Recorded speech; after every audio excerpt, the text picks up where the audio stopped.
Të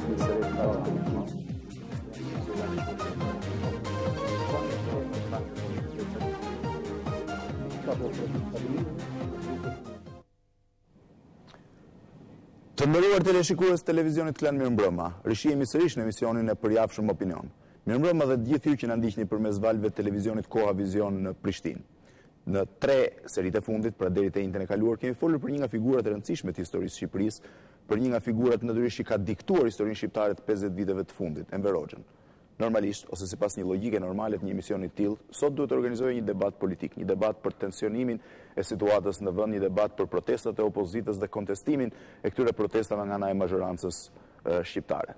Por ndërkohë, nga njëri emision, pra nga ente e shkuar deri më sot, unë pata rastin të shoqëroja gjatë një vizite zyrtare në Irak Presidentin e Republikës, Alfred Moisiu. Ishte vizita e 5 e një presidenti ose një figure të lartë të një shteti që vizitonte Irakun, pas presidentit Bush, pas kryeministrit Blair, pas kryeministrit spanjoll Aznar, pas presidentit polak, presidenti shqiptar ishte i 5-ti, sikur se thash, personaliteti i cili vizitonte këtë vend problematik, këtë vend jo vetëm në luftë, por ndërkohë në një situatë mjaft tensionuar dhe të pa stabilizuar. Nuk kisha menduar që mund të kisha ose mund të organizohej diçka, mund të regjistroj një dokumentar mbi këtë vizitë. Në momentin e parë unë nisa i shtyr thjesht nga kurioziteti për të parë dhe një vend, mbas eksperiencave që kam pasur në Kosovë, Maqedoni, në Afganistan.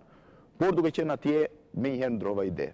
Pavarësisht se pamjet filmike të cilat shoqërojnë këtë vizitë nuk janë shumë të mira për arsye të sigurisë, për arsye të pamundësisë për të lëvizur më shumë sa duhet jashtë një perimetrit përcaktuar nga forcat e sigurisë së koalicionit, unë vendosa që emisionin e sotëm t'ia dedikoja kësaj vizite, pra të ndërtoja një dokumentar të ndarë në 3 pjesë, që 3 së bashku përbëjnë një film prej rreth 1 orë e 20 minutash mbi këtë vizitë. Në të vërtetë nuk është një film i fokusuar thjesht te vizita e presidentit, është një film i cili fokusohet në disa vende problematike, në problematikën e Irakut, si dhe në praninë e 71 trupave shqiptare në Mosul.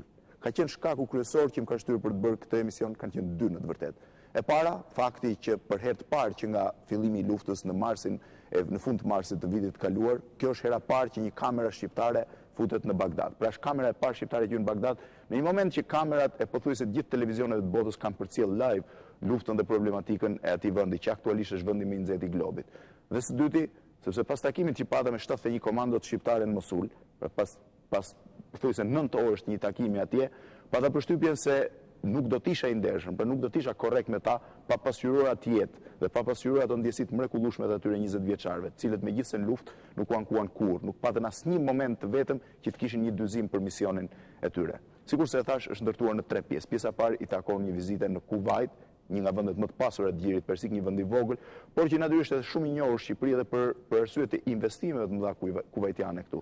Pjesa e dytë i takon vizitës në Bagdad, ndërsa e treta vizitës në Mosul. Gjithsesi, pa e zgjatur më shumë sa duhet, le të kalojmë tek pjesa e parë. Sikur se e thash, Kuvajti është vendi më i vogël, një nga vendet më të vogla të Gjirit Persik, është një vend me rreth 1.7 milion banor, nga cilët vetëm 600.000 janë kuvajtianë. Por është një vend i mrekullueshëm, një vend me investime të jashtëzakonshme, fal edhe fatit madh që ky vend pati si një nga zonat naftmbajtëse më të rëndësishme të botës. Pra le të kalojmë atëherë menjëherë tek kronika e parë që i takon vizitës në Kuvajt.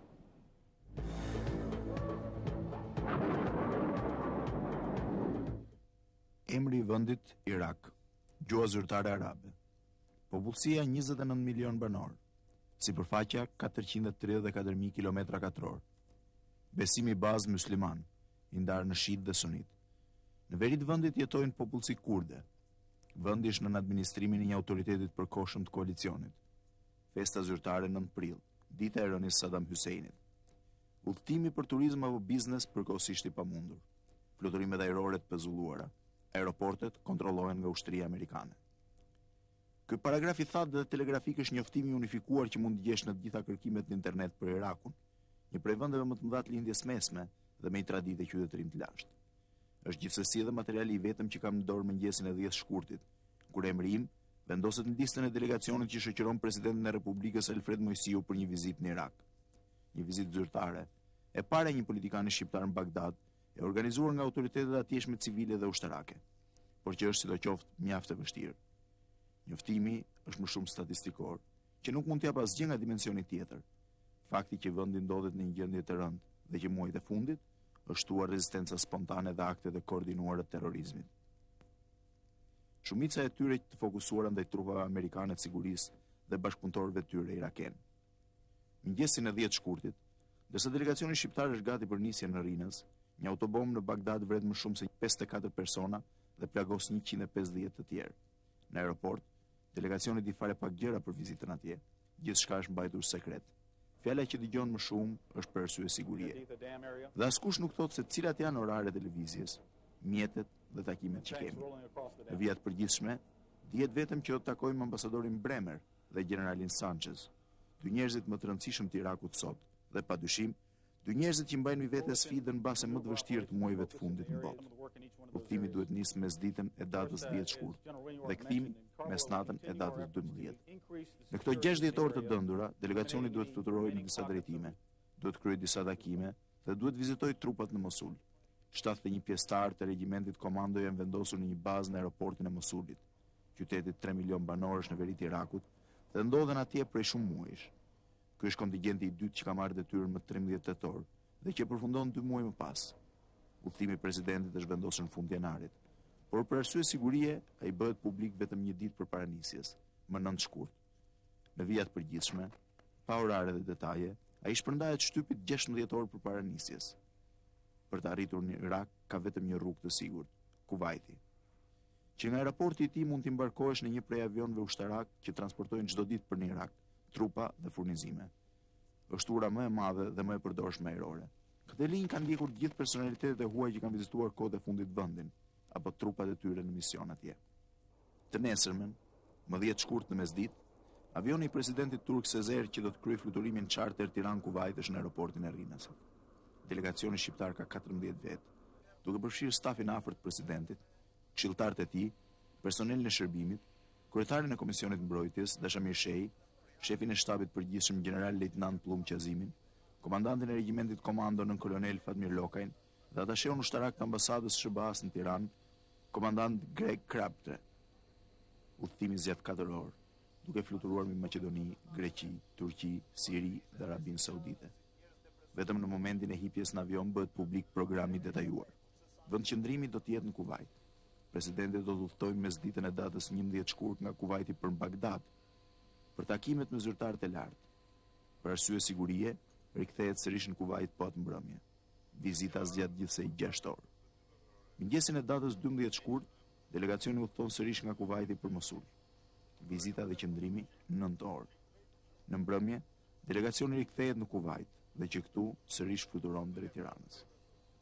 Janë gjithsej 59 orë, nga të cilat 18 orë janë fluturim. Udhëtimi charter është komod, ndërsa avioni presidencial turk nga prodhimet më të mrekullueshme të aviacionit modern. Një jet që fluturon në 12.000 metra lartësi dhe me një shpejtësi që shkon deri në 970 km/h. Një nga 3 avionët qeveritar turq që qeveria e Ankaras ka në dispozicion. Midis Tiranës dhe Kuvajtit ka 2 orë diferencë. Pas 4 orësh fluturimi dhe me diferencën kohore, më 18 avioni ulet në aeroportin e Kuvajt City. Një ndërtim i mrekullueshëm, modern e luksoz njëherësh, si shumë prej ndërtimeve publike në vendet e pasura të Gjirit Persik. Protokolli ka marrë masë të jashtëzakonshme sigurie. Presidenti futet në një Rolls Royce të blinduar, që për arsye sigurie shoqërohet nga një i dytë identik, pa njeri brenda. Delegacioni akomodohet në një numër makinash luksoze, ndërsa mbi 8 makina sigurie shoqërojnë autokolonën. Rrugët nga aeroporti për rezidencia janë bllokuara, duke përfshirë dhe magjistralin që lidh Kuvajtin me Arabinë Saudite dhe Irakun. Rojet sigurisë janë të vendosur kudo anës rrugëve, ndërsa 2 makina të zeza të shërbimit sekret shoqërojnë anash makinën presidenciale. Akomodimi është parashikuar për në pallatin mbretëror Bajan, një rezidencë të ftuarve të emirit të Kuvajtit, ku kanë qëndruar edhe presidenti George Bush i pari dhe kryeministri Tony Blair. 2 kryetar shtetesh janë pritur në pallatin e tretë. George Bush, Tony Blair dhe presidenti. Është një pallat i mrekullueshëm, ku përzihen investimet e paimagjinueshme me shijen e rëndë dhe tipike orientale. Mermer nga himi i rralli me dorezat e lara në arë të dyerve.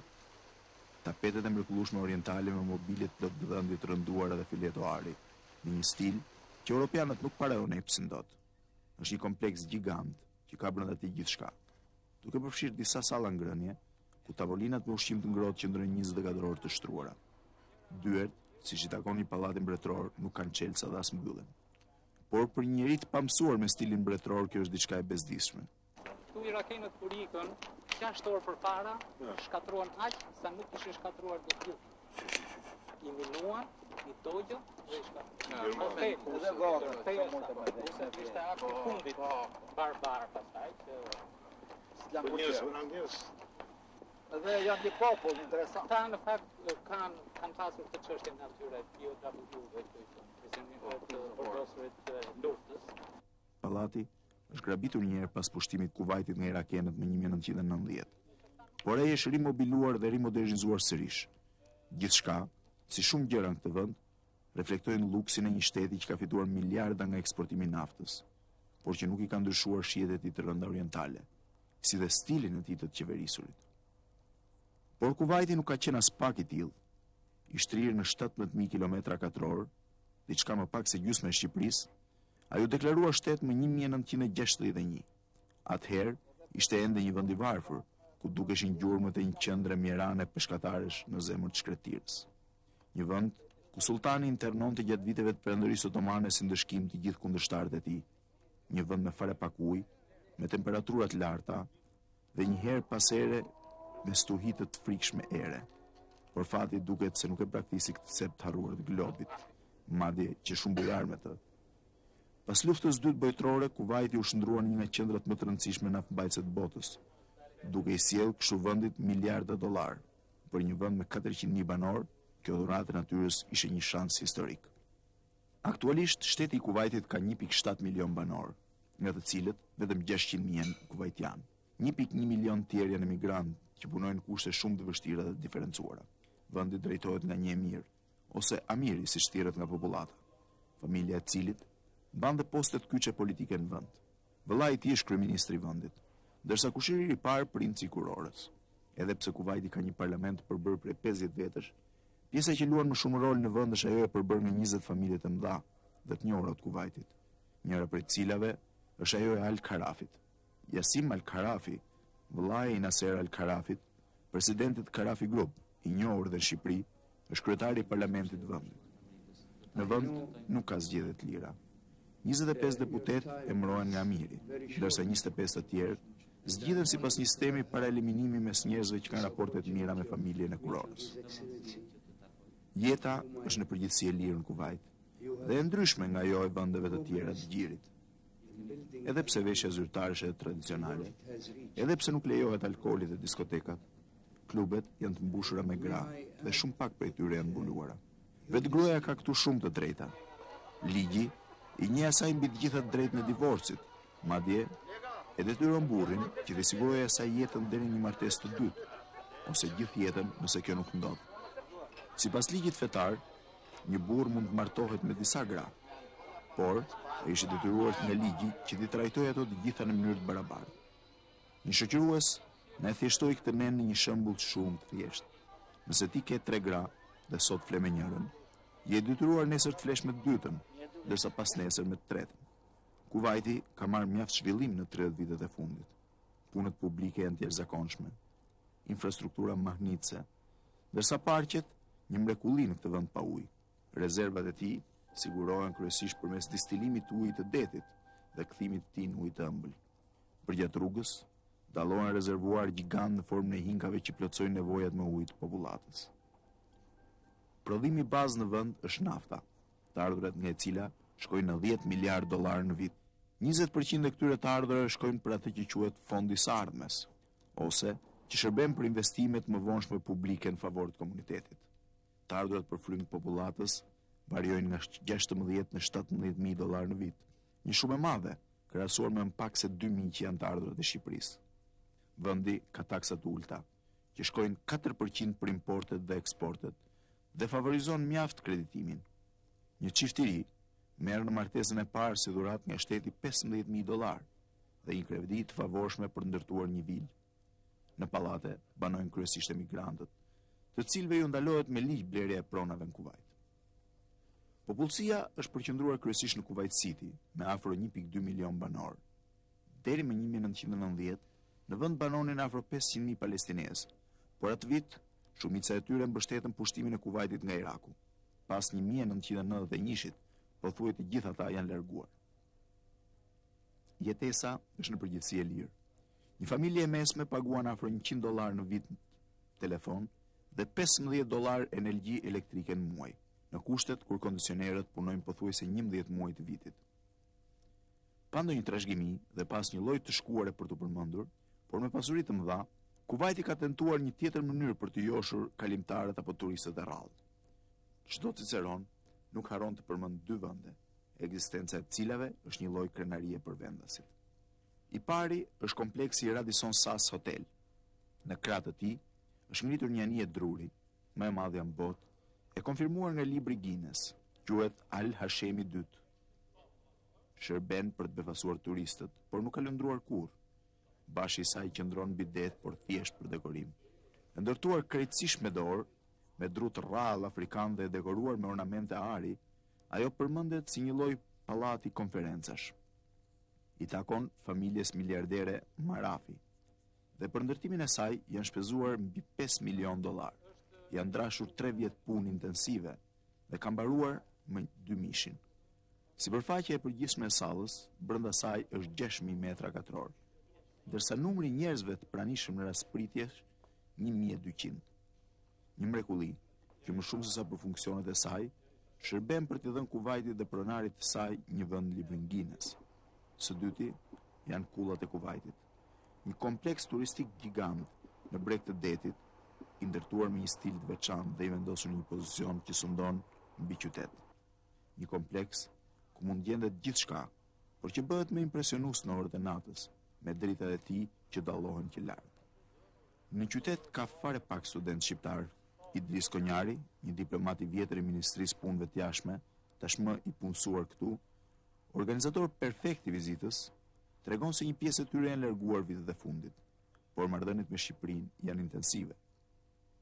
Mëngjesin e 11 shkurtit, përpara nisjes në Bagdad, Yasim Al-Kharafi, kryetari i parlamentit, vjen për të takuar në pallatin Bajan Presidentin Moisiu. Pas përshëndetjeve të kortezisë, Kharafi përqendrohet në 2 pika: marrëdhëniet me Shqipërinë dhe situata në Irak. Si shumë pasanik të tjerë arab, ai beson se Shqipëria është një vend i mrekullueshëm për turizëm. Madje një vend i mrekullueshëm në Europë, por, shton ai, duhet bërë më shumë për ndërtimin e infrastrukturës dhe për vendosjen e një linje direkte ajrore, linjë që mund të stimulojë turizmin tek ju. Por ai është shumë i vëmendshëm për krizën në Irak. Ne jemi vend fqinj me Irakun dhe jemi shumë të shqetësuar për atë që po ndodh atje, thot Al-Kharafi. Situata është shumë e vështirë, madje më e vështirë se sa e parashikonin miqtanë të përbashkët amerikanë. Padyshim, tha ai, ne duam një Irak demokratik, por nga ana tjetër nuk mund të mos vëmre se ka diferenca në mënyrën se si administrojnë pjesën e tyre amerikanët dhe se si e bëjnë këtë britanikët. Basra, ku janë këta të fundit, është më e qetë dhe ne besojmë se shumë gjëra mund të rregullohen edhe në Bagdad, thot ai. Pas fjalëve të kortezisë, Moisiu shton diçka që nuk e kishte thënë më parë. Ne kemi dëshirë të shtojmë praninë tonë në Irak. Nëse gjejmë një mbështetje financiare, parlamenti ynë mund ta diskutojë këtë. Kontributi jonë në Irak me gjithse shumë modest,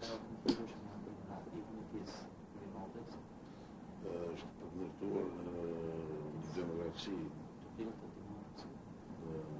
të qëndrueshme dhe të vërtetë.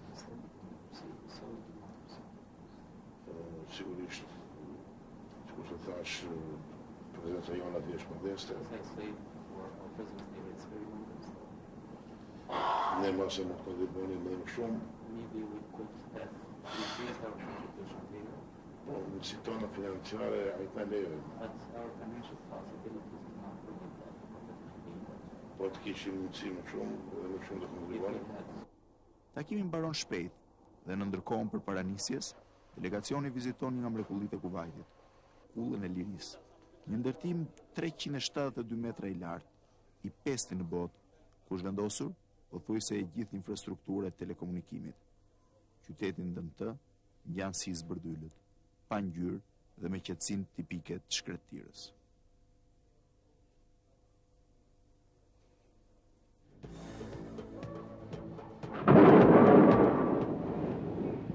E pra normalisht Kuvajti është një nga vendet më të pasura të gjirit persik, por nuk është edhe rezerva naftëmbajtëse më e madhe e botës. Për arsye se edhe Iraku, vendi fqinj me të, është një nga rezervat kryesore të naftës aktualisht në gjirin persik.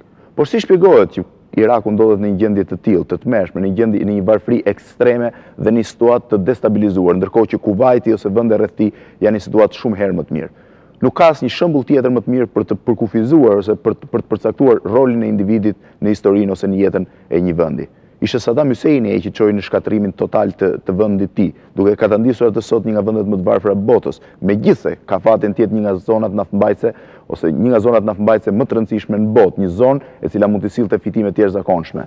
Vetëm gjatë viteve 1991-2002, për gjatë 11 viteve që disa nga sanksionet e Organizatës së Kombeve të Bashkuara u zbatuan mbi Bagdadin e Saddam Husseinit, ai arriti të humbte $140 miliardë, një shumë të jashtëzakonshme, një shumë e cila mund të shkonte për prosperitetin e vendit të tij, pa llogaritur investimet e jashtëzakonshme që ai kishte bërë jo vetëm në luksin personal dhe të familjes së tij, por kryesisht në industrinë ose në ushtri dhe në industrinë, në infrastrukturën e mbrojtjes, pra infrastrukturën ushtarake. Gjithsesi, përpara se të kaloj tek pjesa e dytë, që është pjesa më interesante ajo e vizitës në Bagdad, dhe pas tek pjesa e tretë e vizitës në Mosul, le të ndjekim një spot shkurtër publicitar të kompanisë Vodafone, që është dhe sponsori zyrtar i emisionit Opinion.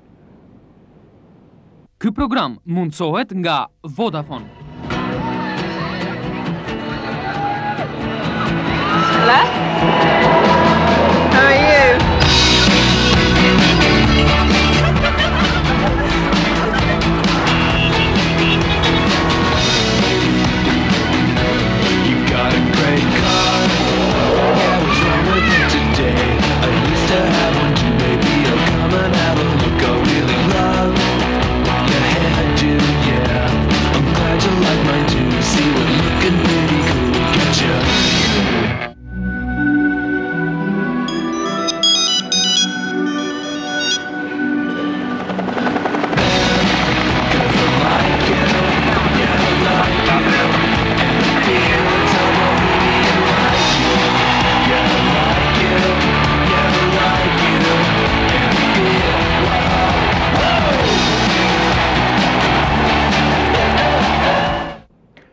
Pra, thonë që njeriu e ka shumë të vështirë të kalojë nga një gjendje në tjetrën.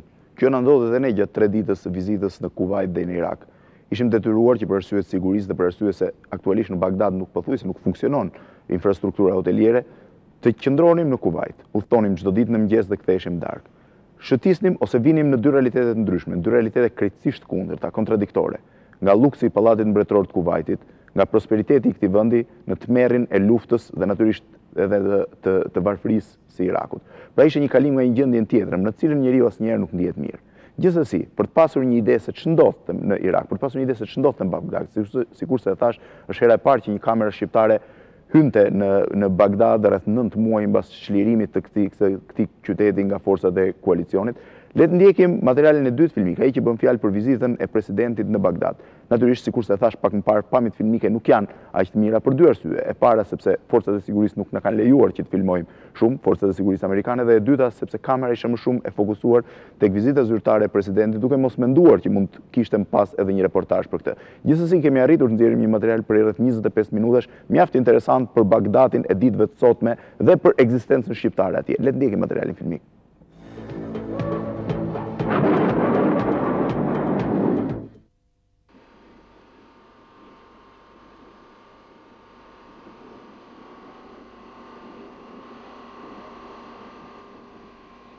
Pak kohë më vonë, në ora 13, jemi përpara një avioni transportues amerikan, një C-130, me të cilin do të udhtojmë për Bagdad. Pilotët dhe personeli, shumica të rinj, kanë dalë të impresionuar tek dera.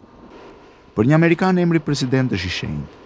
Pak i njohin sistemin parlamentar që është më i përhapur në Europë. Dhe nuk e bëjnë dot dallimin mes tij dhe kryeministrit. Por për një ushtarak, presidenti është komandanti i përgjithshëm. Dhe kjo i bën më të kujdesshëm dhe shumë më miqësor. Presidenti vendoset në kabinën e pilotimit, ndërkohë që një oficer i ri, i quajtur Smith, na bën një brifing të shpejtë. Udhëtimi zgjat 2 orë. Do të fluturojmë në lartësinë 6000 metra për të shmangur goditjet me raketa tokë-ajër nga terroristët. Dhe do të ulemi në Bagdad rreth orës 15. Ulja dhe ngritja janë 2 momentet më të rrezikshme. Të vendosur në periferi të aeroportit, guerillasit mund të godasin me raketa me rrezet shkurtër veprimi. Në ulje, sqaron oficeri, do të detyrohemi të bëjmë një manovër të sforcuar. avioni do të bjerë nga lartësia 2000 metra në një lartësi afro 200 metra dhe do të kryej 2 rrotullime të shpejta. Kjo shmang mundësinë për goditje me raketë në masën 70%. Po në ngjitje, pyes oficerin që kam pranë. Vështirë të na qellojnë, thot ai. Por në luftë gjithçka ndodh. Në mëngjes, lajmet kanë dhënë njoftimin për një tjetër shpërtim në Bagdad. 47 të vdekur të tjerë, duke e çuar në 101 numrin në 2 ditë. Në avion ka tension. Edhe pse të gjithë bisedojnë, edhe pse Dashamir Shei, gjithë një brillant bisedat e tij, tenton ta kthejë në shaka, një thisi përzier shqetësimin ndihet tek gjithë. Vetëm ushtarakët që kanë bërë edhe një herë tjetër këtë rrugë janë më të qetë. Por frika duket se është gjithnjë shumë më e madhe përpara nisjes se sa gjatë saj. Ndërsa hanim mëngjes, bisedat ishin të rralla. Tensioni ndihej dhe ardhmja dukej më shqetësuese se sa tani. Kur hipën në avion gjithçka ndryshon. Në momentin që avioni ngrihet mbi Kuvajt, në kohën kur ai ka marrë tashmë kuot, asgjë nuk ka më vlerë. Nuk e ndryshon dot fatin tënd dhe vetëm shpreson tek ai. Ti e pengë rastësisë dhe fatit, dhe asgjë nuk mund të bësh personalisht për ta shmangur një fatkeqësi. Avionet e transportit C-130, edhe pse të sigurt, nuk janë as pak komod. Fluturojnë ngadalë, kanë një zhurmë shurdhuese që nuk e shmangin dot as fungjeret që je detyruar të fusësh në vesh, dhe mbi të gjitha nuk kanë sedilje. Të adoptuar për transport mjetesh, paqsa dhe trupash, ata ulin disa struktura portative prej rrjete në 2 anët, ku duhet qëndrosh. Nuk kanë banjo dhe bën shpesh ftohtë. 2 orë më vonë, Bagdadi shfaqet poshnesh në nivelo resh apo tymi. Është një tokë e ftohtë, gjysmë e rrënuar, por që nuk dallohet qartë. Gjithsesi nuk përputhet as pak me atë Bagdadin e mrekullueshëm të Harun el Rashidit, që më kishte mrekulluar mbrëmjet e fëmirisë duke lexuar 1001 netët. Madje është ndryshe, shumë ndryshe edhe nga ai imazh fëminor. Marrim urdhër të vendosim rripat dhe të shtrëngohemi fort. Avioni po kryen manovrën e paralajmëruar, që në kabinë përkthehet në formë një fshkëllime të frikshme në vesh dhe trazimin stomak. Ndërsa i bën manovrën e tij akrobatike, vështroi asistentët e fluturimit, djem të rinj, me helmeta dhe pistoleta të lidhura në kofsh, për të parë nga mimika e tyre mundësinë e rrezikut. Por asnjë muskul i tyre nuk lëviz, ndërsa janë mbërthyer në ditare, duke vështruar me po atë indiferencë dhe përkushtim pistën poshtë. Avioni ulet dhe ngrihet disa herë përpara se të prek pistën e beton të Bagdadi International Airport.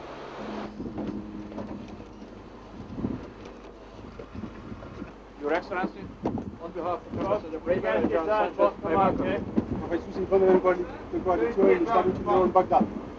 Në ashtu një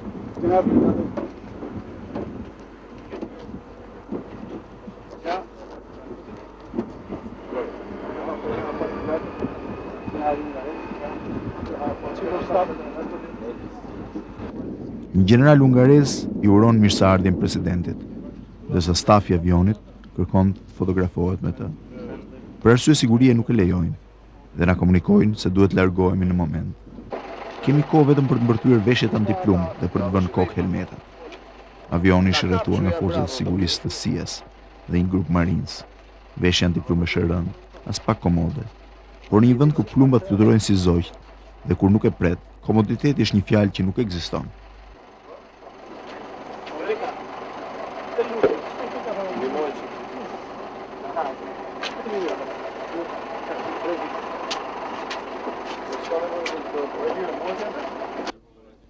Nisim pa u vonuar as një sekond, nëpër një rrugë dytësore të përbaltur, në anën e kundërt godinës dikur madhështore të aeroportit Bagdadit.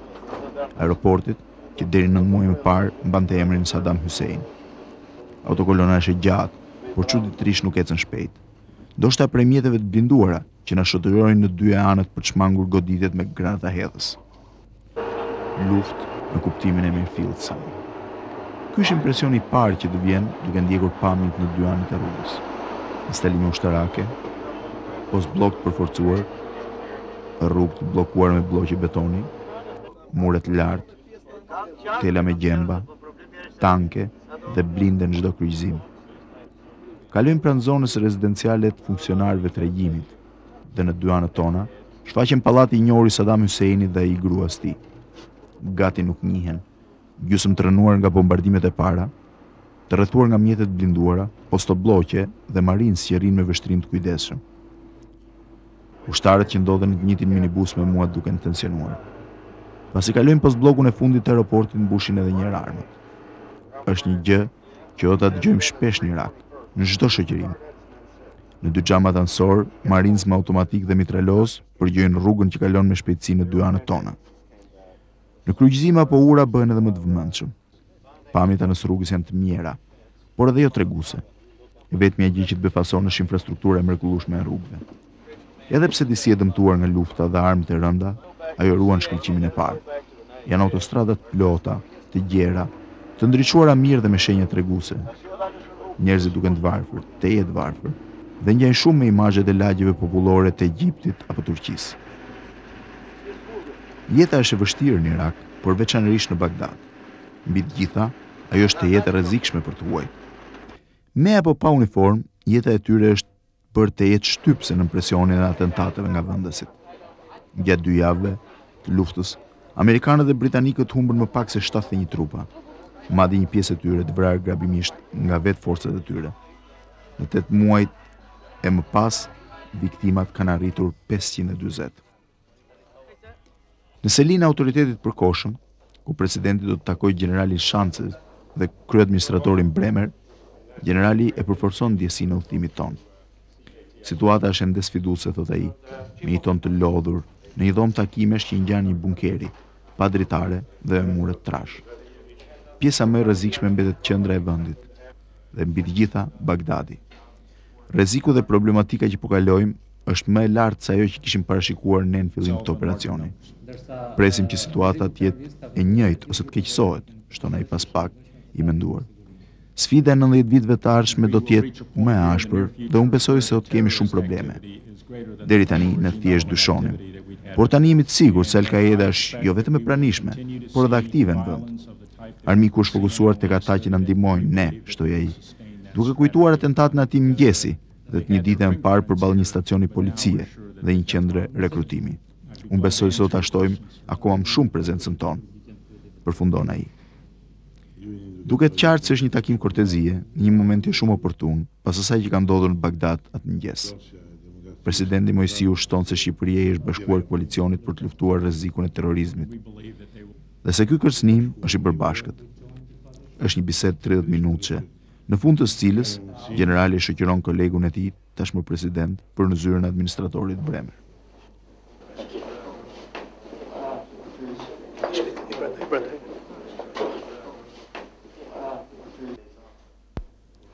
Autoriteti i përkohshëm i koalicionit është vendosur në ish pallatin presidencial të Saddam Huseinit. Një nga të paktët që nuk u bombardua krejtësisht, një pallat gjigant, në hollin e cilit gjendet maketi i ndërtimit të tij.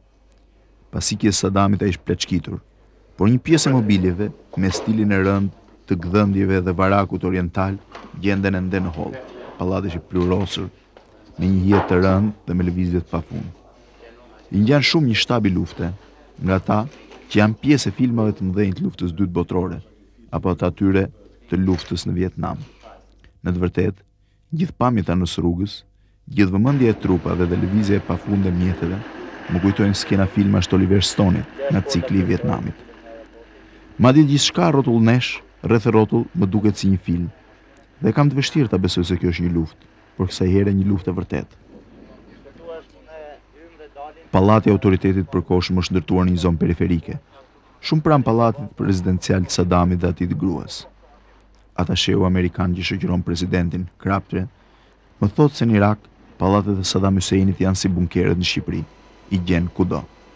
Të nesërmen, në Mosul, duke parë nga lart 3 pallatet madhështore të Saddamit, pata rast të bindem për këtë. I pa imagjinueshëm pasioni i këtij njeriu për pallatet, në një pjesë të cilave nuk i shërën rasti të banonte kurrë. Shumica e tyre që ndërtuar pas vitit 1991, pas humbjes së tij në luftën e Gjirit, dhe kur sanksionet e kishin shndruar Irakun në një nga vendet më të varfëra dhe të vuajtura të botës. Bremer duket më i lodhur se generali. Përgjegjësia e Irakut është e gjitha në duart e tij, dhe mbi të gjitha, ai ka marrë përsipër një detyrë dhe më të rëndë. Më 30 qershor, ai duhet të transferojë administrimin e Irakut tek autoritetet vendase irakene. Por forcat e sigurisë nuk do të largohen, shton ai. Flet në përgjithësi për zhvillimet, tregon se Saddam Husseini ka qenë shumë i ngjashëm me Enver Hoxhën, por se ndryshe nga ky i fundit ka lënë pas një strukturë të gatshme ende për dhunë dhe vrasje. Pastaj tregon se ka takuar 2 herë nën Terezën dhe se erdhi shumë keq që nuk ishte dot në ceremoninë e shinjtrimit të saj. Përmendja e nën Terezës është vetëm një shmangi nga tensioni në zyrë ku lufta ndihet po aq fort dhe prekshëm se edhe jashtë. Kam shpresë se gjithçka do të lëviz shpejt për mirë, thot ai. Ky nuk është një vend pa të ardhura, shton. Brenda 9 muajve janë bler 500.000 makina. Nëse llogarit që secila makinë ka kushtuar afro $4.000, i bie që të jenë shpenzuar afro $2 miliard, diçka befasuese. Bremer nuk zgjatet më shumë. Por çdo analist bën të besosh se demokratizimi i Irakut nuk është thjesht për të. Ai do të çojë në ndryshime në gjithë lindjen e mesme, në një zonë ku ndër 24 vende asnjë nuk bën zgjedhje të lira. Pas fitores amerikane në Irak, diçka ka filluar të ndryshojë për mirë në këtë drejtim. Arabia Saudite po bën më shumë me emancipimin dhe jetën e gruas atje. Kuvajti ka filluar të flasë më shumë për zgjedhje, ndërsa Irani po trazohet nga lëvizjet e brendshme për më shumë liri dhe drejta civile. Pa harruar Sirin, jeta politike së cilës ndodhet në një presion të thellë. Nëse Iraku del në krye, nëse ai shndrohet në një model demokracie, gjithçka do të ndryshojë në këtë rajon të pasur për problematikë, të ndrydhur nga fanatizmi fetar sa dhe nga autoritarizmi i liderëve të tij politik. Por nuk është aq e lehtë, përkundrazi. Irakenët janë një popull i vështirë dhe shpesh i dhunshëm. Suleiman Topçini, ambasadori ynë në Arabinë Saudite, ka qenë student në Bagdadin e viteve 60. Ky është kthimi i tij i parë pas më shumë se 40 vjetësh. Ai ka qenë dëshmitar i grushtit shtetit vitit 1963, që rrëzoi general Kasamin. Ishte i tmerrshëm, tregon. Madje disa vite më parë, kur kishin vrarë kryeministrin, e tërhoqin trupin e tij zvarr në rrugët e Bagdadit. Kur ke studiuar në Bagdad? Në Bagdad kam studiuar nga viti 60, nga fundi i vitit 60 deri në fund vitit 63. Për? Gjuhë letërsi arabe. Dhe pse i lat për gjysmë studimet? Nuk i lash për gjysmë, unë fillova në Moskë me gjuhë letërsi arabe, kur u prishën marrëdhëniet. Shteti në atë kohë mua dhe një tjetër që ishte me mua për arabisht, na nisën për Bagdad. Në bazë në një marrëveshje që ishte arrit me qeverinë e Irakut asaj kohe, me bursë irakiane. Si ka qenë Iraku në atë kohë? Po me thënë të drejtën, Iraku në atë kohë sa po kishte dalë që tush nga sundimi kolonial britanik. Sa po kishte 3-4 vjetë që kishte ndodhur një grup shteti që përmbysi monarkinë. Megjithatë, unë e mbaj mend Irakun për një vend begat, me njerëz të mirë, njerëz punëtor, njerëz të punës që e donin Shqipërinë. Kjo është hera parë që ktheheni në Bagdad që nga koha studimeve? Hera e parë mbas 40 vjetësh. Edhe si duket situata? Me thënë drejtën, do kisha qef të futëm brenda në qytet, po s'u futëm dot, jo e parë. Po unë ndjek situatën në Irak, ndjek se Të duk më ndryshe? Ka ndryshuar, Iraku komplet ka ndryshuar në fakt. Por fatkeqësisht Iraku ra në dorë të një qeverie të papërgjegjshme, që pasuritë të mëdha të vendi dhe aftësitë të mëdha të popullit shfrytëzoi për qëllime jo njerëzore, mund të themi ç'njerëzore, ti një udhëheq që shndron vend me vet në një varësi. Po si popull, si janë? Populli irakian është popull luftarak, krenar, një popull që po s'u bind është vështirë të nështrohet. Po të hapni më ambasadë në Bagdad, do kishe qef të vje si ambasador? Me dëshirë mund të kisha ardhur pavarësisht nga situata, por s'besoj të mbien. Vështirë të thuar se kush organizon, por rezistenca është bërë më aktive dhe më egër në Bagdad. Bagdadi është zemra e dhunës, një qytet prej 5 milion banorësh që është paralizuar krejtësisht në peshën e frikës nga atentatet, që nuk dihet si dhe kur shfaqen. Me mira vetë kanë humbur jetën, ndërsa të huajit, veç zyrave administrative, nuk dalin në të lirë në qytet. Kapiten Melani është një ndër oficerët ndërlidhës shqiptar pranë shtabit përgjithshëm të koalicionit. Jeta në Bagdad nuk është as pak e lehtë për të, si për gjithë ata që banojnë atje. Kanë filluar të përdorin masivisht kamikazet, bombat artizanale dhe janë shumë gjaksorë, thot ai. Qëllon që montojnë katyusha mbi karroceritë e makinave dhe qëllojnë me to në vendet më populluara. as ngush nga ne nuk mund dalë, dhe asnjë njeri me uniformë nuk shëtit dot në qytet. Pak ditë më parë, 2 ushtarë amerikanë bllokuan trafik dhe ju pren kokat me thik. Pak nga pak, Bagdadi është ndruar në një qytet që kontrollohet dhe nuk kontrollohet nga forcat e koalicionit, edhe pse, shton kapiten Melani, çdo ditë ka arrestime. Por duket se në Irak më shumë se sa problemet me mbështetësit e vjetër të regjimit, kanë filluar problemet e brendshme etnike, fetare, si dhe ato që kanë lidhje me terroristë të huaj, kryesisht Al-Qaedës, që kanë hyrë aty përmes Sirisë. Në momentin që përcjell presidentin, Bremer duket më i qetë. Fytyra e tij ka fituar po të ndriçim të fotos që shoqëron CV-n e tij në faqen e Departamentit të Shtetit në internet. Një diplomat i vjetër që ka punuar edhe në Afganistan, edhe në Holland. Në hyrjet të pallatit Saddamit, fillon edhe një herë rituali i veshjes sjelekëve antiplum dhe helmetave. Janë të rënda, të lodhshme, por t'japin një siguri për cilën njeriu ka nevojë në një rast si ky. Në minibus, pranë meje ulet ambasadori i Shqipërisë në Riyadh. Tenцoj të shoh tek ai ndonjë shenjë nostalgjie për këtë kthim pas 4 dekadash. Pas një muaji, mbaron detyrën në Riyadh dhe kthehet në pension në Tiranë. Edhe ai e di se kjo është mundësia e fundit për të parë vendin e rinisë tij, por duket se pasiguria dhe shqetësimi ja zbehin nostalgjinë. Në kthim, frika dhe tensioni i parë zbuten. Gjithçka ngjan më e thjeshtë, disi e njohur e më pak problematike. Edhe pse rreziku është po ai. 2 ushtarë amerikanë në krah diskutojnë për taksat e vitit në vendin e tyre. Biseda e tyre të lehtëson. Ecim nëpër një rrugë tjetër, po dytësore, dhe shoqëruesit ulin armët vetëm kur futemi në territorin e aeroportit. Pas tij, mbeten fytyra të habitura, të përvuajtura, por edhe problematike irakenësh. Në aeroport, grupi shoqëroi presidentin, kërkon një foto me të. Tani është më e thjeshtë dhe grupi i afërt i shoqërimit e lejon. Sipas ritualit të gazetarit, vendosen përballë kamerës për të bërë një stand-up. Edhe pse nuk duket se më hyn punë për ndonjë gjë, aq më tepër që rojet e sigurisë më bëjnë shenjë që së bashku me operatorin të nxitoj. Aeroporti i Bagdadit është pjesa e vetme e qytetit që kontrollohet krejtësisht nga trupat amerikane. Natyrisht është një nga pikat strategjike më të rëndësishme, është aeroporti ndërkombëtar i Bagdadit, i cili mbas rënies së Bagdadit, pra në 9 prill të vitit 2003, është mbajtur krejtësisht në kontrollin ushtarak dhe nuk ka fluturime civile. Presidenti i Shqipërisë është ulur me një avion luftarak C-130 pak orë më parë dhe pasi ka kryer disa vizita. 2 nga kryesorët ishin ato me generalin Sanchez dhe ajo me Paul Brennan, ambasadorin dhe të ngarkuar në jashtëzakonshëm të administratës provizore këtu, por i kthehet përsëri në qytetin e Kuvajtit, nga ku do të fluturojë përsëri nesër për qytetin e Mosulit.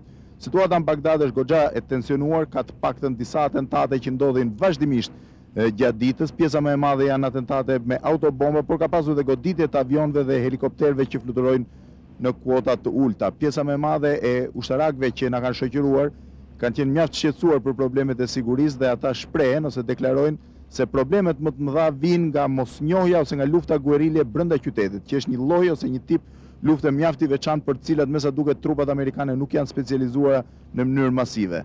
Po t'ju referohesh përsëri fjalëve të autoriteteve më të larta ushtarake të koalicionit që drejtojnë nga Bagdadi, trupat shqiptare të vendosura në Mosul janë shumë më të përgatitura për një lloj lufte të tillë ose për të përballuar një patrullim të këtij lloji. Gjithsesi, Bagdadi duket se është dhe pika më e tensionuar e Kuvajtit, ndërkohë që tensionet vijnë nga Bagdadi dhe shtrihen në një trekëndësh midis Mosulit, Bagdadit dhe disa qyteteve të tjera në atë që është trekëndçi i mesëm i Irakut, siç konsiderohet. Situata përkohësisht është e qetë, koha është e ngrohtë, megjithatë duket se problemet, sipas edhe generalit Sanchez, do vinë duke u tensionuar dhe pritet të ketë akoma probleme kryesisht ndaj irakenëve që kanë bashkëpunuar me amerikanët. Pak minuta më vonë, ngjitemi sërish në avionin C-130 për të udhëtuar drejt Kuvajtit. Në pistë, i fundit që nderon është kapiten Melani. Kapiten Flamur Melani është një nga përfaqësuesit e ushtrisë shqiptare pranë trupave të koalicionit, oficer koordinator pranë trupave të koalicionit në Bagdad. Flamur, kur keni ardhur? Unë ka rreth 20 ditë që kam ardhur këtu. Jam përshtatur me ambientin, kuptohet. Unë kam dëshirë t'ju uroj gjithë familjeve që kanë djemt në Irak, Afganistan, Bosnjë, kudo, që kthehen shëndoshë mirë pranë gjirë tyre. Ku jetoni tani? Unë jetoj këtu në shtabin qendror në Bagdad. Jam përfaqësues i Shqipërisë këtu. Jetoj mirë. Janë vështira kushtet? Nuk janë shumë të vështira, kuptohet, por këtu ka palë ndërluftuese të cilat bëjnë plane vazhdimisht se si të luftojnë njëra tjetrën. Kuptohet, situata nuk është është situatë lufte. Prandaj edhe unë e bëra adhurim që A ke frikë? jo, s'kam frikë. Nuk kam frikë. Momenti i ngritjes është edhe ai i rrezikshëm, por avioni ngrihet menjëherë me një shpejtësi maramëndse për të shpëtuar rrezës goditjes nga raketat. 5 minuta më vonë, majori amerikan që është në krahun tim më thotë se kemi kapur një lartësi të paarritshme nga predhat apo raketat e dorës. Pas pak, avioni ka marrë kuotën e tij normale, ku rreziku nuk ekziston më. Poshtë, mbetet toka e ashpër e Bagdadit, e ardhme e cilit ngjan ende e papërcaktuar qartë. Dhe shumë larg Bagdadit.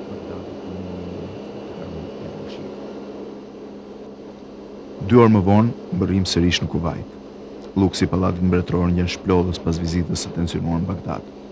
Por mbi të gjitha e nesërme, vizita në Mosul ngjan edhe më e thjeshtë. Pas Bagdadit, pas përballjes me rrezikun atje, lufta duket si diçka e njohur. Ka kohë që kjo ndjesi është kthyer një lloj bindje tek unë, e panjohura ose perceptimi nga larg është gjithnjë më tronditës dhe më sfiduese sa përballje me vetë realitetin problematik. Shumë ka ndodhur kur mbrita në Kosovë në qershor të 1999-s, në Tetov, gjatë përleshjeve të pranverës 2001, apo në Afganistan.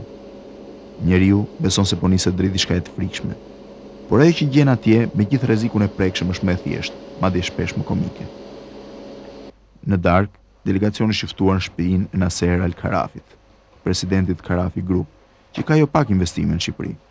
Shtëpia ngrihet në një zonë magjepse buzdetit, në mes të një grupi shtëpish pronë të afërm vetë tij. E mobiluar me luksin e rënduar e të njohur tashmë për ne, ajo është sidoqoftë magjepse. Karafi flet për Shqipërinë. Beson se ardhmja e saj është turizmi, dhe vetëm turizmi, dhe shton se ka nevojë të ngrihet një kompani për përmirësimin e imazhit të Shqipërisë. Megjithse investimet e tij kapin shifra të mëdha, hotelin Sheraton, kompleksin e Chateau Lindjes, kompleksin Mak Albania në Golem dhe shoqërinë Albania Airlines, ai ka qenë rrallë në Tiranë. Mbarojmë afër mesnatës, buzdetit.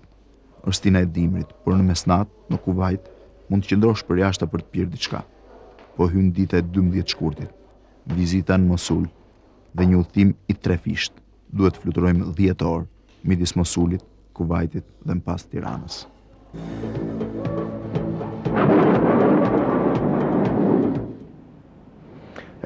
E pra, tensione dhe pasionet kontradiktore janë gjithmonë më të forta përpara sa të nisësh një gjendje dhe jo gjatë momentit që e kalon ose pas saj. Pas vizitës në Bagdad, pra pas vizitës disa orëshe në Bagdad, vizita e nesërme në Mosul dukej më normale, më e thjeshtë, më e prekshme. Në të vërtetë kam pasur këtë ndjesi në gjithë ato udhëtime që janë konsideruar në një mënyrë ose tjetrën të rrezikshme, pa dashur ta egzagjeroj këtë fjalë. Qoftë sikur se thash në Kosovë në momentet e para 24 orë pas luftës, qoftë gjatë përleshjeve maqedonase të Tetovës në pranverën e vitit 2001, qoftë gjatë një vizite në Afganistan në 2002. Pra duket gjithmonë sikur nga jashtë gjendja është më e tensionuar, më e frikshme, më trëmbse se sa realiteti që të gjen atje.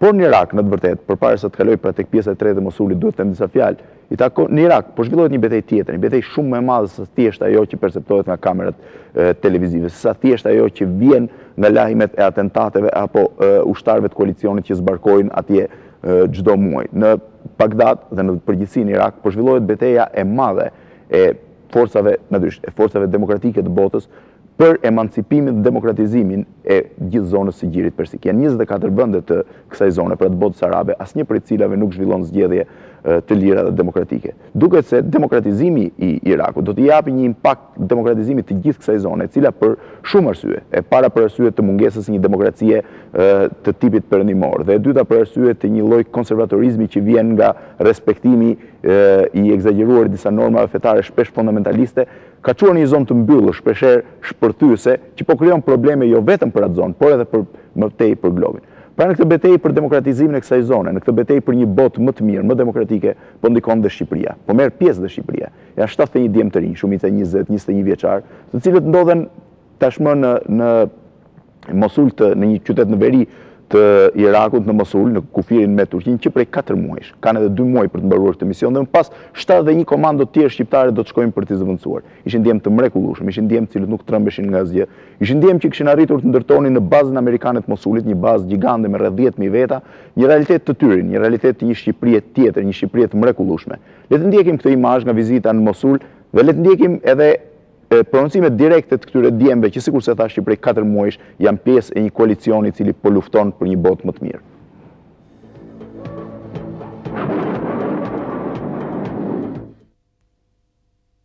Mëngjesin e 12 shkurtit ngrihemi herët. Duhet të fluturojmë drejt Mosulit, duke lënë në aeroport bagazhet tona. Në kthim do të ngjitemi direkt në avionin që na çon në Tiranë. Sipas programit, fluturimi është parashikuar për në orën 8 dhe qëndrimi në Mosul 8 orë. Por në ora 8 nuk kemi nisur ende. Na thonë se autoritetet amerikane kanë njoftuar që koha është e keqe dhe se nuk mund të fluturojmë. Vizita duhet të shtyhet ose anullohet krejtësisht. Jemi gjithë në këmbë në hyrje të pallatit presidencial. Kthehemi brenda, ku pas një komunikimi me drejtuesit e kompanisë komando në Mosul, mësojmë të vërtetën e anullimit. Koha është e mirë, por natën dhe në orën 5 të mëngjesit, aeroporti është goditur me mortaja nga guerillasit. Predhat kanë rënë në pistën ku do të ulet avioni dhe autoritetet kanë frikë se kjo mund të përsëritet sërish. Presidenti këmbgul merr përsipër përgjegjësinë dhe 30 minuta më vonë jemi në avionin e madh C-130. Pilotët janë të shqetësuar dhe një nga asistentët, i quajtur Moreno, më shpjegon se kanë frikë për presidentin. Ne kemi zgjedhur këtë profesion dhe për mua kjo është fushata e dytë pas Afganistanit, thot ai. Për ne frika nuk ekziston. Nëse ruhemi sot mund të goditemi nesër. Ne fluturojmë çdo ditë. Por me presidentin nuk mund bëjmë prova. Presidenti është president. Më befason admirimi dhe respekti që amerikanët kanë për këtë emër. Më pas, e pyeta presidentin nëse kishte pasur frikë dhe më duk se dha një përgjigje të sinqertë. E dini që unë jam një ushtarak i vjetër. Një ushtar i vjetër, edhe kur pilotat ishin qetësuar për të pyetur, thash mos keni merak se unë si ushtar i vjetër kam kaluar shumë rreziqe, pavarësisht të situatave ndryshme. Dhe të thuash ke frikë nuk është në një dobësi, por dhe që ta thuash kot, gjithashtu nuk do të thënë. Moreno më thotë se ka lindur në Paraguay, por se stërgjyshi i tij ka emigruar nga Sicilia. Ky i tij është emigrimi i dytë. Bëjmë së bashku një foto dhe ai vendos mbi kokë helmetën. Ka ardhur momenti i zbritjes. Ndryshe nga një ditë më parë, edhe pse pilotët janë tensionuar, frika nuk ekziston më. Tashamir Shei ka filluar edhe një herë tallet me idenë e vdekjes, ndërsa gjithë ekipi është zgjatur në dritaret e vogla të avionit. Kur avioni prek pistën pas akrobacive të tij tashmë të njohura, kompania shqiptare është rreshtuar përballë. Pak kohë më vonë, do të shoh një gest që më impresionon. Edhe pse siguria e presidentit u takon autoriteteve amerikane, shqiptarët marrin dorë sigurinë e mensës. Një makinë komandove që ecën përpara nesh, ju bën shenjë me rreptësi mjeteve të blinduar amerikane për t'i hapur rrugën korteut presidencial. Në zbritje, ka fare pak kohë për të takuar me komandot.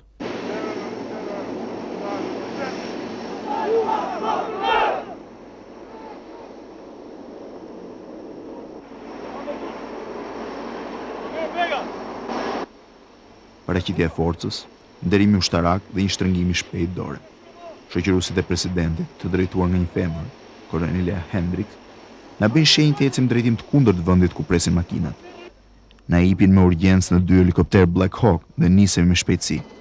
Poshtë, dallojse si makinat që duhet të merrnim ne ikin me sirenat ndezura në një drejtim tjetër. Sipas programit, duhet të shkonim në qendrën e komandove, por plani është ndryshuar me fshehtësi për të shmangur të papriturat. Udhtimi me helikopter është më i rrezikshëm sot në Irak. Për arsye të kuotës ulët dhe shpejtësisë vogël, ata mund goditen kollaj nga raketat ose granatahecit. Por udhtimi zgjat fare pak. Në ne dallohet qyteti 3 milion i Mosulit, që është bashkuar Irakut me 1925, me shtëpitë e ulta, me terracat zbërdylta, me depozitat e ujit dhe saqet mbi to. Është një qytet i ngjeshur, por i urbanizuar, që si në Bagdad shquhet për rrugët e gjera dhe të ndërtuara mjaft bukur. Minaret të ulta ngren krye aty këtu, deri në periferi, ku në një zonë ngrihen 3 pallatet Saddam Husseinit. I fundit, më i madh dhe madhështori, është ndërtuar me 1995. Aty ndodhet tashmë shtabi i generalit Ham, komandanti i korpusit parë. Tërsa hyn, generali qëndron për t'i treguar presidentit disa detaje arkitektonike. Është gdhëndur e gjithë me dorë, thot, duke treguar 2 kolonat e hyrjes. Është një mrekulli, diçka fantastike. Holli i gjerë ka humbur shkëlqimin e parë, ndërsa kudo dallohen instalime elektronike dhe kompjutera. Në sallën ku generali Ham po bën një briefing për presidentin, dallohet një mozaik i stërmadh, në qendër të cilit është fytyra e Saddam Husseinit. Si duhet ndihej ky njeri, mendova, duke parë edhe në sallën e tij të ngrënies portretin e vet. Vështirë të japësh përgjigje dhe vështirë të shpjegosh manitë e një diktatori. Portreti i tij qëndron në një tabelë në cep sallës briefingut, bashkë me 57 zyrtar të tjerë të kërkuar iraken. Shumica e tyre kanë shënimin të kapur. Disa atë që janë eliminuar tashmë, por 7 jo shumë të rëndësishëm kërkohen ende. Generali Hem shpjegon se edhe këtu situata është e tensionuar dhe se vetëm muajin e fundit kanë humbur 10 ushtar. Ka disa grupe me të cilat ne duhet të përballemi, thot ai. Është grupi i ish besnikëve të Sadamit dhe Partisë Baath, grupi i terroristëve tuaj të Al-Qaedës, grupi i keqbërësve ordiner që Sadami liroi nga burgjet në ditët e fundit dhe grupet e ekstremistëve etnik. Duket se amerikanët shpresojnë ta përmirësojnë sigurinë me ndihmën e trupave ushtarake dhe policisë vendase, që po riorganizohen krejtësisht. Kryetari i Bashkisë Mosulit është një general që u ndëshkua nga Sadami dhe që tani po bashkëpunon me amerikanët fort. Goditjet po përqendrohen tek ta, thot generali, dhe shumë prej ndihmësve tanë janë vrarë. Generali Hem na shoqëron deri jashtë, në hyrjet e shtabit, ku janë vendosur në roje 2 autoblinda. Generali shpjegon se ai është tipi më i fundit dhe më i shtrenjtë i blindit që ushtria amerikane ka hedhur në qarkullim. Një mjet i sofistikuar. Patrullon që prej 9 muajsh është patent kanadeze dhe ushtria amerikane zotron sot 380 të tillë. Kosta e cilit është afro $3 milion, ndërsa ai në të cilin hipën presidenti kushton 4.5 milion. Është i pajisur me disa ekrane, me 4 kamera, me sistem GPS dhe mbi të gjitha ecën me një shpejtësi prej 140 km/h.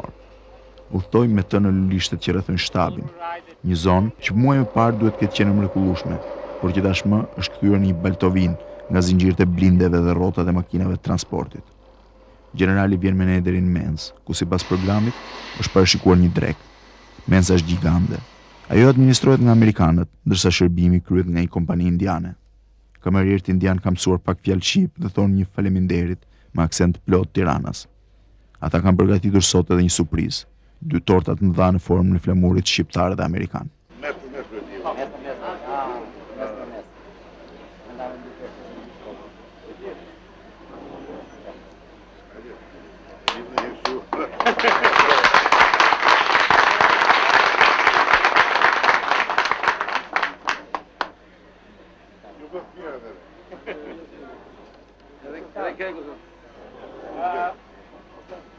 Desërojt i pashtu të ju roj shumë përshëndet dhe shumë faleminderit të gjitha që ju bëni këtu. Është shumë e rëndësishme të dyta vendet tona. Faleminderit.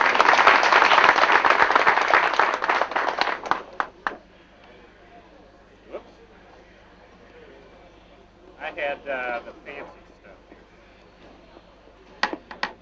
Okay. Mr. President, I think he'd have more practice than I do in cutting things. You did it much better. I don't know, but Shumica ushtarëve janë të rinj, kanë qenë shumë se 11 muaj në shërbim dhe vinë nga zonat varfra. Janë ambientuar mirë dhe thonë se kushtet e jetesës janë shumë herë më të mira se ato që pati kontingjenti i parë. Qëndrojnë në doma 2 apo 4 vetë, majër të kondicionuar dhe dollap personal. Janë vendosur në bazën e aeroportit Al-Mosulit, 10 kilometra në periferi të qytetit. Baza është një ndërtim gjigant që i ngjan një mini qyteti. Ajo ka 9.000 bushtar, pothuajse të gjithë amerikanë, përveç kompanisë prej 71 shqiptarësh dhe një toke speciale për 35 polakësh. Një spital fushor, 3 infirmeri, 2 stomatolog, 2 supermarket me çmime të reduktuara, disa furra buke, një oficinë gjigande, një burg për irakenët keqbërës, një seri dyqanesh dhe një fushë sporti. Perimetri i bazës është 12 kilometra dhe ka roje çdo 300 metra. Baza është e rrethuar me mur të lartë dhe ka masa të jashtëzakonshme sigurie. Ajo që të bie më shumë sy është prania e madhe e femrave në trupat amerikane. Një komandot shqiptar që më shoqëron thotë se në bazë më shumë se 1500 femra, shumica e cilave qëndrojnë në vijën e parë të shërbimit dhe jo në prapavi. Ushtarët janë detyruar të qëndrojnë me pushk në krah çdo moment dhe me armën pranë shtratit. Në bazë ka ushtarë që kanë dalë të vrapojnë buzëfushës dhe që megjithse me bluzë me të poshtme sportive, pushkën e kanë krah qafë. Komandot shqiptare janë vendosur një cep të bazës në kushte shumë komode. Në i paraqitet shpejt, komandant Qazimi, vllai general Plum Qazimit, tregon se ata kanë kryer në këto 4 muaj 240 orë patrullim me makina, nga të cilat 140 orë natën, 230 orë patrullim në këmbë dhe kanë përshkruar 5150 kilometra. Komandot janë vendosur atje me të gjitha mjetet shqiptare. Kanë në dispozicion 10 makina Land Rover me të cilat patrullojnë, 2 kamion transporti, një autoambulancë dhe një qendër të lëvizshme komandimi. Ata kanë vujtur 35 vjet në diktaturë, ndërsa neve kemi qenë 45 vjet. Juve të gjithë, asë keni jetuar atë kohë tamam, që keni qenë të ri shumë, por vërtet kanë qenë një diktaturë e egër, dhe besoj që nuk ka pas shumë dallime nga diktatura e këtushme. Patrullimi është 2 orë në ditë dhe shpesh alternohet me roje në post blok ose me misione kërkimi në qytet. Nuk kemi dalë asnjëherë në qytet, në atë që është koha e lirë, më thot kapten Urim Limani, një djalë i ri, 21 vjeçar nga Martaneshi. Është e rrezikshme dhe thuajse e pamundur, por me popullatën kemi marrëdhënie të mira. Ata e dinë që ne jemi musliman dhe nuk kanë qenë agresiv. Problemi më i madh, thot ai, janë minat surprizë. Ju shmangejmë gjithnjë atyre, edhe pse në rastin e tyre të ndihmon më shumë fati. I hipur mbi një Land Rover të hapur, shëtisën territorin e bazës dhe rreth saj. Duket më shumë si një shëtitje.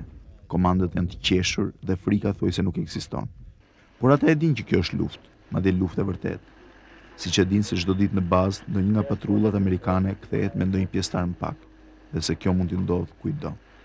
Më tregojnë se më 29 janar, ditën e vrasjes në Irak të Ervin Dervishit, djalit 22 vjeçar nga Tirana që kishte ardhur vullnetar me trupat Marines të SBA-s, bën një ceremoni të thjeshtë nderimi dhe e ndjen madje thellë vrasjen e tij. Po të kesh emocione, po të kesh frikë, nuk do të kesh sukses. Prandaj këto gjëra s'kan vend tek ne, emocionet as frika, duhet të jemi mirë, të jemi të gatshëm për çdo moment që mund të jepet në një situatë. Ka pasur në një moment që keni qenë rrezik? Po. Ka pas moment për shembull ndonjë sulm të mundshëm nga këto bëhen rradh, shumë rradh. Tu kemi 4 muaj, domethënë nesër mbushim 4 muaj fiks që kemi ardhur këtu në bazën e Mosulit në Irak. Vjem shumë mirë. Vjem shumë mirë dhe ndjem shumë krenar që përfaqësoj shtetin shqiptar këtu në Mosul. Në qytet kemi dalë për patrullim dhe për pikë kontrolli. Si duket? Deri tani ka pas qenë qetë. Ne si grup, si tokë, nuk kena pas asnjë problem deri tani, nuk kemi sulmuar. Shpresoj të vazhdojmë kështu deri në fund. Vendasit kanë marrëdhënie më të mira me ju? Po, vendasit kanë shumë respekt për ne, pasi ne kemi edhe të njëjtën fe me ta, jemi musliman dhe nga kjo gjë ata na respektojnë shumë ne. Plus kësaj ne kemi kur shkojmë për checkpoint, kemi mësuar edhe disa fjalë të gjuhës të tyre, edhe kur ju flasim në një fjalë në gjuhën e tyre aty u bë qefi dhe fillon na respektojnë akoma më shumë. Dhe deri tani kena parë një respekt të madh nga ana irakane për ne. Dhe ne kemi respektuar ata. Po me ushtarët amerikanë si shkojnë? Me ushtarët amerikanë shkojnë gjithashtu shumë mirë, sepse ata diskutojnë që analiatët tanë kemi të njëjta detyra ushtarake me ta dhe normalisht duhet të shkojë mirë. Dhe normalisht na shkon mirë. Në vend qëndrimin e kompanisë janë mbledhur të gjithë. Në Afganistan, kur një vit e gjysmë parë kisha vizituar trupat tona atje, e kisha ndjer këtë moment. Një lloj malli të përzier të gjithëve, sidomos të ushtarakëve, që ndjejnë shumë, për vërtet shumë një lloj vizite të tillë. E kujdo qoftë, mjafton të jetë një pjesë e Shqipërisë që vjen të shoh. Kemi qenë përballë të zonës veriore dhe në atë kohë me një fjalë, por nuk dihet me një fjalë se ndaj nesh apo ndaj helikopterëve amerikan, por që kemi qenë në një situatë vështirë. Dhe përgëzoj gjithë ushtarët për një motivim jashtëzakonisht lartë, për një përgatitje dhe një organizim të menjëhershëm për sigurimin e zonës. Më vonë, në bashkëpunim me helikopterët dhe tanket, kemi bërë krejën e zonës, por nuk kemi arritë. Mirë, ti ke qenë në një moment vështirë? Një moment vështirë mund ta quaja kur është hapur zjarr me anë të mortajes në drejtim të bazës dhe patrulla jonë ka qenë rreth 200 metra larg rënies së predhës mortajes. Ndoshta për tokën time ky ka qenë momenti më i vështirë. Sa orë në ditë patrulloni? Kjo është në varësi dhe të programit, por më e pakta është 3 deri në 4 orë në ditë. A keni kontakte me vendasit? Kontaktet janë shpeshta, sidomos gjatë patrullimit në këmbë dhe gjatë pikave të kontrollit që je i detyruar në një farë mënyrë të kesh kontakte. Si janë masat e sigurisë? A mund dalësh në qytet në kohën e lirë që quhet jashtë patrullimit? Kjo do thoshja që është pak e pamundur, jo vetëm për ne, por për të gjithë forcat e koalicionit, është e pamundur që në kohë të lirë të kesh mundësi të dalësh në qytet dhe ta shijosh të kohët. Pse? Po sepse vetë masat e sigurisë nuk janë aq të favorshme dhe nuk janë aq, si thua, të sigurta që të krijojnë këtë mundësi që të për kohën e lirë. Po me forcat e tjera amerikane dhe polake që janë këtu, si shkoni? Marrëdhëniet tona, sidomos me forcat amerikane, që kemi edhe kontakte dhe që bashkëveprojmë gjatë patrullimeve dhe gjatë detyrave të tjera, janë goxha të mira. Komunikimi është më se profesional, por jo vetëm profesional, por edhe shoqëror në aspektin tjetër. Kurse me forcat polake nuk kemi kontakte, sepse nuk bashkëveprojmë në të njëjtat zona që veprojmë edhe ne. Po me armatimin keni probleme? Kuptohet, armatimi lë për të dëshiruar, nëse po më lejohet të flas atë që është.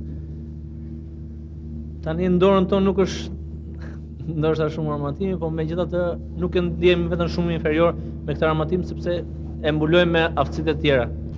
Në momentet e fundit mbledhen të gjithë, pozojnë së bashku me presidentin, flasin për problemet zakonshme, dhe askush nuk ka asnjë ankesë apo kërkesë.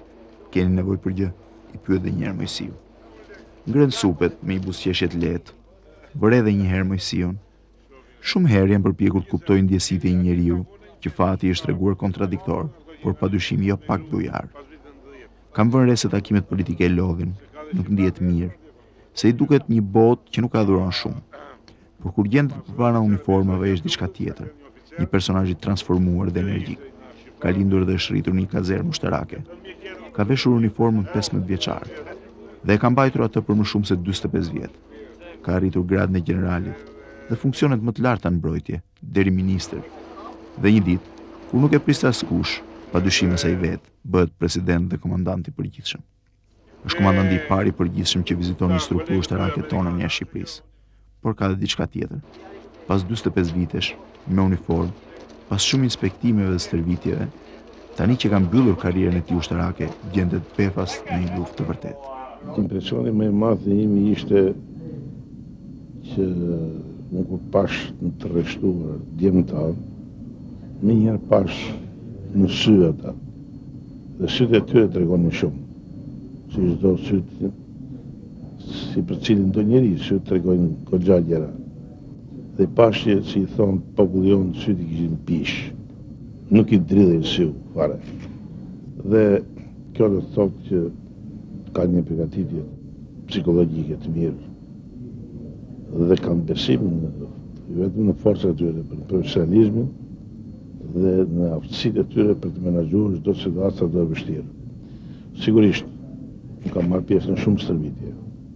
Stërvitje mjaft të vështira dhe shumë të afërta me situata luftërake. Por gjithmonë ato janë të afërta me situata luftërake. Kurse këtu është tani në një situatë e vërtetë. Ju e dëgjuat që sot mëngjes herët, aty kishin hedhur 2 preda pikërisht, siç më thanë vetë pilotët, në vendin ku ul avioni ynë. Gjëra që ndodhin. Dihesh që kjo është një situatë e tillë, pavarësisht se zona është më qetë dhe tensionet kanë rënë, e siç e dëgjuam bashkë, masat i përmenden, sidomos për kalimin e pushtetit vendorëve, do ta zbusin situatën, por unë them që ka akoma punë për të bërë. Ndërkohë ka trupa shqiptare edhe në Afganistan edhe në Bosnë. Keni ndërmend të vizitoni atë? Sigurisht që kam dëshirë të zjarë për të vizituar, sidomos ato në Afganistan, se e di që ata janë në kushte më të vështira se sa këta në Bosnjë. Me të më dhe në rastim në kryo mundësia dhe bede këte. Në Bosnjë patjetër të shkruaj. Në ora 17, i ofrojmë një avionit që do të na kthejnë në Kuvajt. Patrulla e komandave në shoqëron deri tek avioni dhe merr pozicion mbrojtje. Kujtohem se kemi udhëtuar me mijëra kilometra dhe se për herë të parë, unë, një gazetar që nuk kam bërë ushtri, që jam tallur dhe e kam marrë gjithnjë zborin si diçka qesharake, si një shaka, ndihem krenar. Krenar për ata djem që qëndrojnë pranë avionit me uniformën e gjelbër, flamurin kuqezi në krah, pjesëtarët një lufte të vërtetë, një lufte për një botë më të sigurt dhe më të mirë. Në aeroportin e Kuvajtit, ku ndrojmë avionët, roje ndjen mendje fytyrat dhe buzëqeshjet e tyre. Jam i bindur se atje, 10 kilometra në periferitë Mosulit, ata janë një Shqipëri e vërtetë, por një Shqipëri shumë herë më e mirë dhe më normale, më e pa fjalë, me më shumë sakrificë se sa kjo, në të cilën po ulemi mes natën e datës 12 shkurt.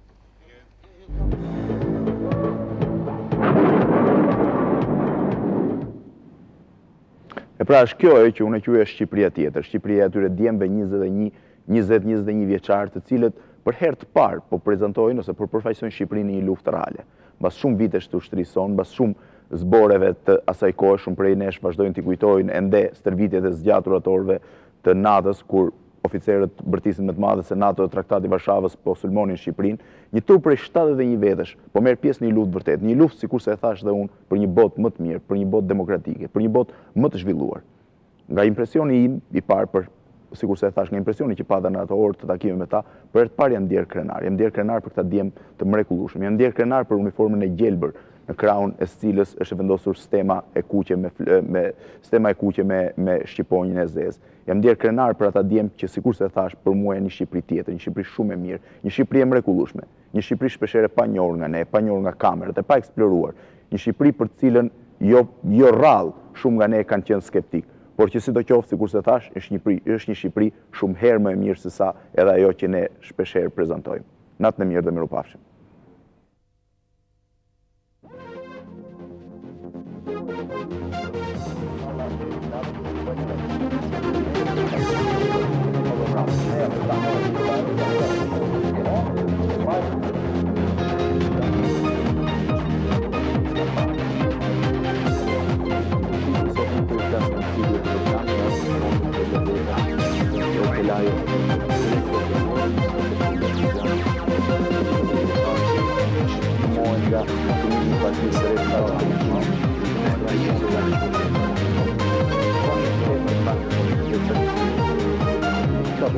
Grazie.